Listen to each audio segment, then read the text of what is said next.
एक साधक का सवाल है, इनका नाम है प्रेमचंद, ये बोल रहे हैं फरीदाबाद हरियाणा से।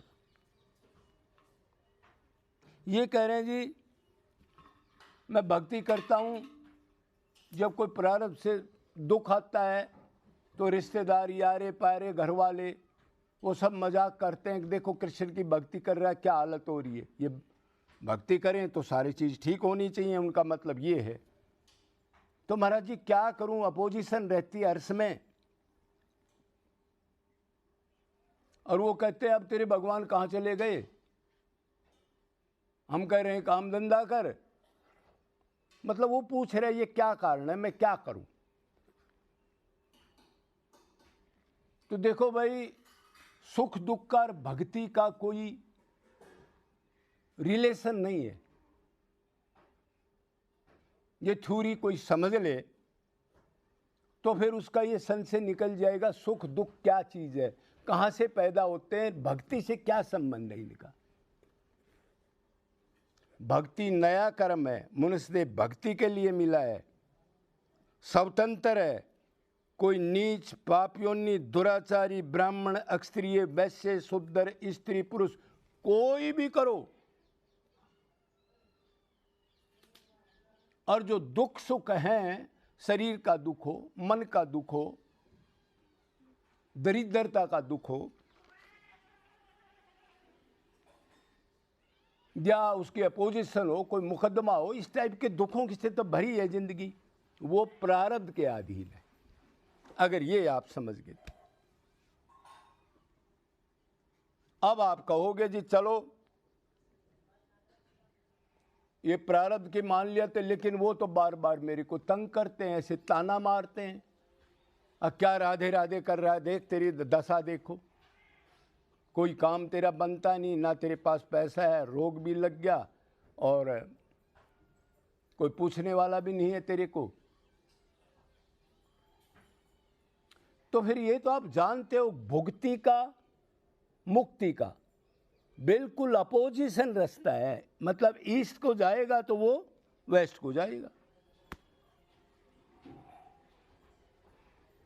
तो पहले तो ये जान लो कि दुख सुख प्रारब्ध से आते हैं, और दुख सुख जो भी आते हैं, खासकर दुख, वो भगवान हमारे को शुद्ध करने के लिए किए तो हमने है ना वो कर्म। अनादिकाल से जो कर्म करे वो कहाँ चले जाते हैं, संचित कर्मों में। संचित कर्म एक। अब प्रारब्ध, जब शरीर बदलता है, कोई भी शरीर हो किसी भी योनि का, जब बदलेगा तो संचित में से कुछ कर्म वो 1000 जन्म पहले की भी हो सकते हैं, पिछले जन्म के भी हो सकते हैं, और करोड़ जन्म पहले के हो सकते हैं। वो भगवान का विधान है, उसके बारे में कोई टांग नहीं अड़ा सकता, वो उनमें से फिक्स कर दिए जाएंगे।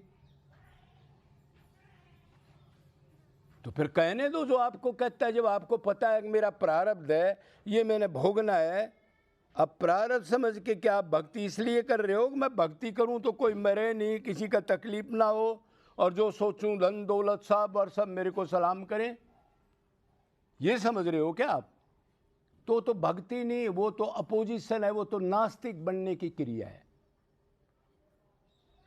क्यों, कर्म से तो वो चीज़ कर्म से मिलती है, ईश्वरीय हो और कुछ हो। और भगवान ने तो यही कहा है भागवत में, उल्टा ही, अब जिसको मैं विशेष अपनाता हूँ, जिसके पुण्य कर्म भक्ति निष्काम सेवा इस जन्म में जुड़ गई, वो ऊपर की पैड़ियों पर चला गया, उसको विशेष अपना लेता हूँ, तो उसको मैं ये धन वगैरह उसका छीन लेता हूँ, मान सम्मान छीन लेता हूँ, ये भागवत में कहा है। तो आपने तो राजी होना चाहिए, भगवान मेरे पर कृपा है, दुख पर दुख आ रहे हैं, और दुख इसलिए आ रहे हैं, अब वो मेरे को शुद्ध कर रहा है, भुगवा करके फिर मेरे को, जैसे कोई बच्चा कोई गार में किसी गोबर में धंस जाए, पड़ जाए, तो क्या करती है माँ, उठा के उसको साफ करती है, वो रोता भी है, उसको पता नहीं। ऐसे ही दुख से प्रारब्ध कटता है, और सुख की नई इच्छा करोगे उससे प्रारब्ध बनेगा। तो ये घबराओ मत आदमी, जब आप भगवान की तरफ चलो तो माया है, माँ बन के, बाप बन के, बेटा बन के, दुकान बन के, प्लॉट आपको याद दिला के धसाएगी वो। कोई इधर हथकड़ी डाल रहा है, कोई इधर डाल रहा है, कोई इधर डाल रहा है। यही तो माया है। आपको गुरु बता देते फिर आप परवाह क्यों करते हो? चलते जाओ, कोई कुछ कहे उससे कुछ नहीं लेना। अब दूसरी बात, आप कहोगे महाराज 24 घंटे हम घर में रहते हैं और ये उससे मेरा दिमाग बड़ा ख़राब होता है, ईर्ष्या आती है, बार बार वो नास्तिक हैं मेरे को ऐसी चीज़ कहते हैं। तो नारद ने कहा है कि जहाँ प्रेमी नहीं है उधर छोड़ के आप चले जाओ, इनमें क्यों जूते चप्पल खा रहे हो आप? जब आपने भक्ति करनी है, ये नहीं चाहिए, फिर आप इनमें क्यों पड़े हो? फिर जब बार बार आपका दिल दुखी होता है, अरे कहीं लड़ाई झगड़ा हो दो भाइयों का तो वो भी तो अलग हो जाते हैं गांव में, शहर में, तो उनसे अलग हो जाओ। आप में पावर है तो मोह है आपके अंदर कि ये भी करूंगा और दुनिया क्या कहेगी, तो आप भक्ति को जानते नहीं, फिर ऐसे टाइम पास करके चले जाओ। ये तो अनादिकाल से भक्ति की है, जिस जन्म में की है। अनन्य बनना है।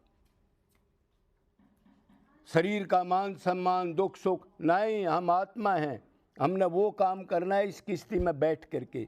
ये आएंगे वो कट जाएंगे।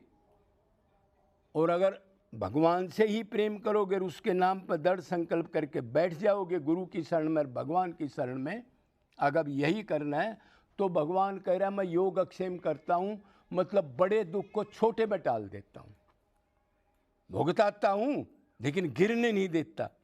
योग अक्षेम का मतलब ये है अब जो भी भक्ति में बाधा हो उसको नहीं आने देता, और जो आनंद नहीं मिला आज तक, जो भगवत प्राप्ति नहीं, उसके लिए बढ़ाता रहता हूँ, ऐसा वातावरण स्पोर्ट करता हूँ।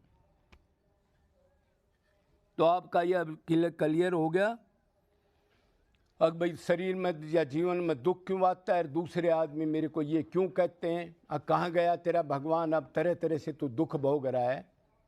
तो अगर तत्व ज्ञान ठीक रसिक संत का आपको मिल गया और दृढ़ निश्चय कर लिया और ये समझ लिया 84 में दुख है, इनसे नहीं डरना, ये तो कहेंगे माया, इसी को तो कहते हैं। अब थोड़ा सा आगे चले दबोच ले, मगरमच्छ के आंसू भी आएंगे आगे आगे, ये भी कहेंगे आपको अरे इधर ही भक्ति कर ले, बाहर मत जाना कहीं भी। अब कुछ नहीं बोलेंगे, आपको पता है अब ये नहीं मानेगा तो इस कमरे में भक्ति कर ले, हम अब कुछ नहीं बोलेंगे, लेकिन हमारे को छोड़ के मत जा। जूते चप्पल खाते रहेंगे आपस में, लेकिन परमात्मा की तरफ मत जा, ये माया है। और 10 दिन कहीं भी ब्याह में शादी में कहीं भी चला जाएगा, टांग टूट जाएगा, कोई शरीर खराब हो गया, 2 महीना एडमिट हो जाएगा, लेकिन भगवान की तरफ मत जाना। तो ये माया है, इसको दृढ़ निश्चय करके भगवान के अंश हो, तुम आत्मा हो, जीत जाओ। तुम्हारा रिलेशन किसी से है नहीं है, माँ बाप वगैरह सब श्री कृष्ण मान लिया तो फिर उनसे क्यों डरते हो? क्या लेना देना उनसे?